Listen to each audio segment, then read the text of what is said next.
പിന്നെ എങ്ങനെയാണ് ഈ ഒരു കോമ്പാക്ട് ഷേപ്പിനെ നമ്മൾ ബ്രേക്ക് ഡൗൺ ചെയ്യണമല്ലോ, അതായിരിക്കും നമ്മുടെ ഒരു വലിയ ചാലഞ്ച്. കഴിഞ്ഞ മത്സരത്തിന്റെ പോസ്റ്റ് മാച്ച് വീഡിയോയിൽ ഞാൻ പറഞ്ഞിരുന്നു ഈ മാച്ചിൽ എനിക്കൊരു 2-man പാർട്ട്ണർഷിപ്പ് കാണാൻ ആഗ്രഹമുണ്ടെന്ന്, അച്സലും ബർട്ടമും നമ്മുടെ ലൈൻ ലീഡ് ചെയ്യുന്നത്.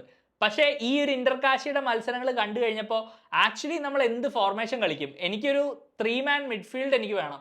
ഞാൻ പറഞ്ഞ പോലെ തന്നെ മറ്റിയസും റൗളിനും പിന്നെ ഒരു ക്രിയേറ്റീവ് പ്ലെയർ, അതായത് അത് വിബിനോ മാർലണോ ആരെങ്കിലും ആയിരിക്കും, അത് കോച്ചിന്റെ ഡിസിഷൻ ആണ്.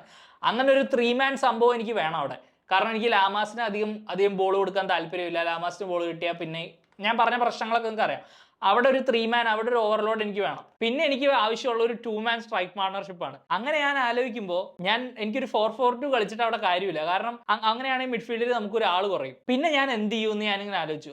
അപ്പോഴാണ് ഞാൻ ആലോചിച്ചു ഒരു 3-5-2 കളിച്ചാൽ എങ്ങനെയായിരിക്കും. തീർച്ചയായിട്ടും അങ്ങനെ ഭയങ്കര കോമ്പാക്ട് ആയിട്ട് ഒരു ലോ ബ്ലോക്ക് കളിക്കുന്ന ടീമിനെതിരെ നമ്മളൊരു പൊസിഷനിലുള്ളപ്പോൾ ഒരു 3-5-2 ഡിപ്ലോ ചെയ്യുകയാണെങ്കിൽ അതിന്റെ ഗുണം എന്താണെന്ന് വെച്ചാൽ നമ്മുടെ ഒന്നാമത്തെ അവരുടെ ഡിഫൻസും മിഡ്ഫീൽഡും തമ്മിലുള്ള ആ ഒരു ലോ ബ്ലോക്കിന് വേണ്ടി അവർ കുറയ്ക്കുന്ന ഗ്യാപ്പ് ഉണ്ടല്ലോ, അവിടെ 2 സ്ട്രൈക്കർമാർ വരും. അപ്പൊ നാച്ചുറലി അവിടെ അവർ സ്ട്രെച്ച് ആവേണ്ട ഒരു ആവശ്യകതയുണ്ട്.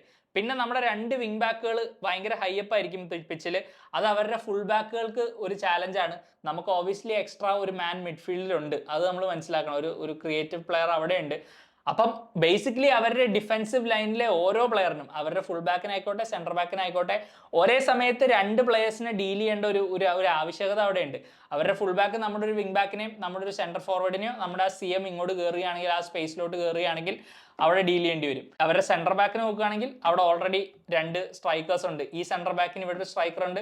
ഇവിടെ വേണമെങ്കിൽ ഒരു CMന് ആ ഒരു പൊസിഷനിലോട്ട് കയറാം. അല്ലെങ്കിൽ ഈ ക്രിയേറ്റീവ് പ്ലെയറിനെ തന്നെ ഇവിടെയും കളിക്കാം. ഇവിടെ ഒരു ഫുൾ ബാക്ക് ഉണ്ട്, നമ്മുടെ ഹൈ അപ്പ് ദ പിച്ച് ഒരു ഫുൾ ബാക്ക് ഉണ്ട്. ആ ലെഫ്റ്റ് ബാക്കിന് നോക്കുമ്പോൾ ഈ പ്ലെയറിനെയും ഈ ഫുൾ ബാക്കിനെയും നോക്കണം. അവിടെ ഒരു കൺഫ്യൂഷൻ, അവിടെ ഒരു സ്ട്രെച്ച് സംഭവിക്കാനുള്ള സാധ്യതയുണ്ട്. നമ്മൾ മര്യാദയ്ക്ക് നമ്മുടെ ഡ്യൂട്ടികൾ ചെയ്യുകയാണെങ്കിൽ അപ്പൊ അവിടെ അവർക്കൊരു കൺഫ്യൂഷൻ വരാനുള്ള സാധ്യതയുണ്ട്. ആര് കമ്മിറ്റ് ചെയ്യണം, ആരുടെയും ബോൾ ചെല്ലുമ്പോൾ ഞാൻ കമ്മിറ്റ് ചെയ്യണോ ഇവൻ കമ്മിറ്റ് ചെയ്യോ, അങ്ങനെ ഒരു സാധനം അവിടെ ആ ഒരു ഓവർലോഡ് സൃഷ്ടിക്കാനായാൽ നമുക്കൊരു ലോ ബ്ലോക്കിനെ തകർക്കാം. പക്ഷെ ഞാൻ പറഞ്ഞല്ലോ, ഇങ്ങനെ ഒരു സാധനം ഡിപ്ലോയ് ചെയ്യുമ്പോൾ പ്രശ്നം എന്താണെന്ന് വെച്ചാൽ നമ്മൾ മര്യാദയ്ക്ക് നമ്മുടെ ജോലി ചെയ്തില്ലെങ്കിൽ എന്തായാലും പണി കിട്ടും. കാരണം ഒരു സിറ്റുവേഷനിൽ എങ്ങാനും നമ്മൾ ഇൻ പൊസിഷൻ ഇതാണ്, നമ്മൾ ചീപ്പായിട്ട് ബോൾ കൊടുത്തു, അവർ ക്വിക്കായിട്ട് കൗണ്ടർ ചെയ്യുകയാണെങ്കിൽ ഒമർ ബായുടെ പേസിന്റെ പ്രശ്നം നമുക്കറിയാം. ഇങ്ങനൊരു ബോൾ വരികയാണെങ്കിൽ എന്താവും, നമ്മുടെ ഇൻ ബിഹൈൻഡ് റണ്ണുകൾ വന്നു കഴിഞ്ഞാൽ നമ്മൾ 1-2 ഗോളുകൾ കൺസീഡ് ചെയ്യാനുള്ള ഒരു സാധ്യതയുണ്ട്. നമ്മളൊരു ഹൈലൈൻ ഒന്നും കളിക്കാൻ പറ്റിയ ടീമാണെന്ന് എനിക്ക് തോന്നുന്നില്ല. അതിനുള്ള ഒരു ഓർഗനൈസേഷൻ ഒന്നും ഈ ഡിഫൻസിൽ വന്നിട്ടില്ല ഇതുവരെ. ബികാഷും ഒമർ ബായും 2 മത്സരങ്ങളെ ഒരുമിച്ച് കളിച്ചിട്ടുള്ളൂ. അപ്പൊ അതാണ്, ഇതൊരു high risk high reward move ആണ്. ബലിച്ചു കഴിഞ്ഞാൽ അതൊരു ജീനിയസ് ടാക്ടിക്കൽ ഡിസിഷൻ ആയിട്ട് വരും. ബലിച്ചില്ലെങ്കിൽ എല്ലാവരും കളിയാക്കും.